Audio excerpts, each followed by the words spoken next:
Good evening sir. Good evening. मैं comment section के कुछ क्वेश्चंस ले रहा हूँ। Sir please make a video about क्या हर्निया के ऑपरेशन के बाद मेल फर्टिलिटी कम हो जाती है।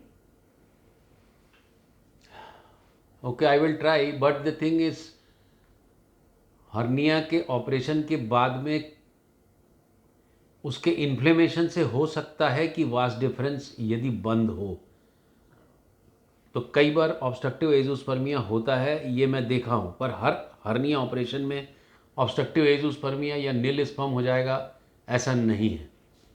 प्रेगनेंसी के 5th मंथ में कोरोना की वैक्सीन ले सकते हैं। कोरोना की वैक्सीन आप प्रेगनेंसी के दौरान कभी भी ले सकते हैं, क्योंकि ये एक डेड वायरस है, एलाइव वैक्सीन नहीं है, तो इसमें कोई ऐसा खतरा नहीं है। सर मैं बांग्लादेश में रहता हूँ, इंडिया से आईवीएफ करवाना चाहता हूँ।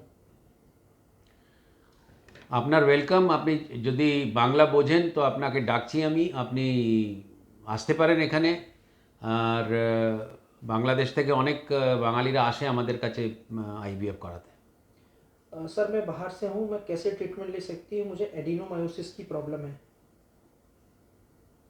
एडिनोमायोसिस का प्रॉब्लम का एक बहुत बड़ा प्रॉब्लम ये रहता है जो आईवीएफ करते समय होता है कि ये जो यूट्रस है, यूट्रस की जो लाइनिंग है जहाँ पर हम बच्चेदानी में भ्रूण को बिठाएंगे, एडिनोमायोसिस इस मसल का प्रॉब्लम है।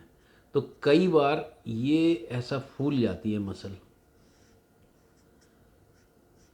ये एडिनोमायोसिस के कारण यहाँ पर जो इसका सप्लाई है वो कम हो जाता है। तो मैं क्या करता हूँ, हम आईवीएफ करके एग्स निकाल के एम्ब्रियो फ्रीज़ कर लेते हैं, फिर एडिनोमायोसिस को सुखाने का दवाई देते हैं 3 महीने, फिर उसके बाद फ्रोज़न एम्ब्रियो ट्रांसफ़र करते हैं। तो आप ये करा सकते हो। सर मेरा 2 बार ईटी हुआ और हिस्टोस्कोपी हुआ, फिर भी कंसीव नहीं हुआ। देखिए, कैसा ईटी हुआ, किस लेवल का एम्ब्रियो बना, ज़रूरी नहीं कि हिस्ट्रोस्कोपी करने से एम्ब्रियो ट्रांसफ़र सक्सेसफुल हो ही जाए। आईवीएफ एक डाइसी मेथड है, एक फिसलन भरी राह आप कह सकते हो, जिसमें आप चलने की कोशिश करते हो पर कई बार पैर फिसलते भी हैं। बट हमको बहुत सावधानी से चलना पड़ता है, पर इसलिए किसी चीज़ का कोई गारंटी नहीं रहता। But we try to achieve success, क्योंकि आपका और हमारा दोनों का ध्येय और लक्ष्य एक ही है। सर मैं सेकंड बेबी के लिए प्लान कर रही हूँ बट हो नहीं पा रहा है, क्या मैं प्रेग्नेंट हो सकती हूँ? सेकेंड बेबी के लिए यदि प्लान करते हैं और आप यदि प्रेग्नेंट नहीं हो पा रहे हैं तो सबसे पहला इन्वेस्टिगेशन, ये जो बच्चेदानी है, बच्चेदानी की नली की जांच जरूर करा लें। उसको सिंपल एक एचएसजी करा लें। एचएसजी में लोगों को थोड़ा डर लगता है क्योंकि इसमें पेन होता है, पर आप यदि पेन किलर लगा के फोलिस कैथेटर से यदि एलिस एचएसजी कराएंगे तो आपका दर्द कम होगा, आपका काम भी अच्छा होगा। सर मेरा 5th डे मिस्ड पीरियड हो गया है बट मेंस्ट्रुअल जैसा पेन हो रहा है, क्या मैं प्रेग्नेंट हो सकती हूँ, क्या ये नॉर्मल है? ये नॉर्मल तो नहीं है, और यदि आप रेगुलर पीरियड से रहते हैं और आपका 5 दिन ओवर हुआ है तो आपको एक बीटा एचसीजी ब्लड टेस्ट करा लेना चाहिए, क्योंकि कई बार यदि पेनफुल यदि ऐसी कंडीशन हो तो एक्टोपिक प्रेगनेंसी का सोच के चलना चाहिए, ट्यूब में प्रेगनेंसी का।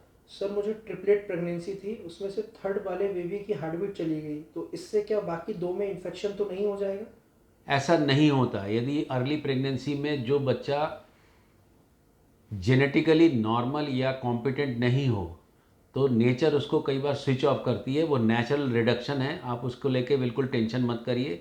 प्रेगनेंसी की शुरुआत में यदि एक बच्चा ट्रिपलेट में से चला भी जाता है तो वो अपने आप सूख जाएगा, बाकी दोनों बच्चे अब अच्छा ग्रो करेंगे। सर एशरमैन सिंड्रोम में हिस्ट्रोस्कोपी से क्योर होने के कितने चांसेस होते हैं? डिपेंड करता है कि एशरमैन सिंड्रोम में आपका यूट्रस की कितनी फाइब्रोसिस हुई है, एंडोमेट्रियम की कितना डैमेज हुआ है।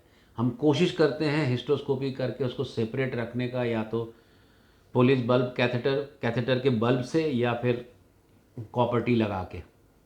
आईवीएफ का खर्चा कितना आता है? ये जो खर्चा आता है, यदि आप मेरे एक शॉर्ट वीडियो देखेंगे आईवीएफ के खर्च में, मैंने 2 शॉर्ट वीडियो बनाए हैं, वो आप सुन लीजिए। आईवीएफ का खर्च पर्सनलाइज्ड या कस्टमाइज्ड होता है आज के दिन में। ये आईवीएफ केवल 1,05,000 में भी हो सकता है, अच्छे एएमएच और कम उम्र में with all things are good, और ये 1,70,000 भी हो सकता है with rec F S H. यदि बहुत लो एएमएच हो तो कई बार डबल स्टिमुलेशन करना पड़ता है, तो वो करीबन 3.5 लाख करीब जाता है। फिर यदि ग्रोथ हार्मोन लगाना हो तो ये चीज़ें कस्टमाइज्ड होती हैं यदि आप अपने अंडे से प्रेग्नेंट होना चाहते हैं। सर डिलेड इजैकुलेशन के लिए क्या ट्रीटमेंट है? डिलेड इजैकुलेशन का ट्रीटमेंट लेने के पहले मैं आपसे रिक्वेस्ट करूंगा कि आप किसी यूरोलॉजिस्ट को दिखा दीजिए, जिससे आपका डायग्नोसिस हो जाए कि आपको कोई नर्व का कोई प्रॉब्लम है कि नहीं। इजैकुलेशन एक बहुत कॉम्प्लेक्स प्रोसेस है, उसमें बहुत सारी चीज़ें एक साथ होती हैं, तो आपका एक यूरोलॉजिकल चेकअप होना बहुत ज़रूरी है। सुनने के लिए धन्यवाद। सबको नवरात्रि की बहुत बहुत शुभकामनाएं और सबको आने वाले दशहरे की बहुत सारी शुभकामनाएं। आप यदि मेरे इस चैनल को अभी तक देख रहे हैं तो उसको सब्सक्राइब कर सकते हैं, आप इसका नोटिफिकेशन ऑन कर सकते हैं, इसको शेयर कर सकते हैं, क्योंकि मैं कोशिश करता हूं कि आपको अच्छे से अच्छी जानकारी इस चैनल के माध्यम से दे सकूं। सुनने के लिए बहुत बहुत धन्यवाद।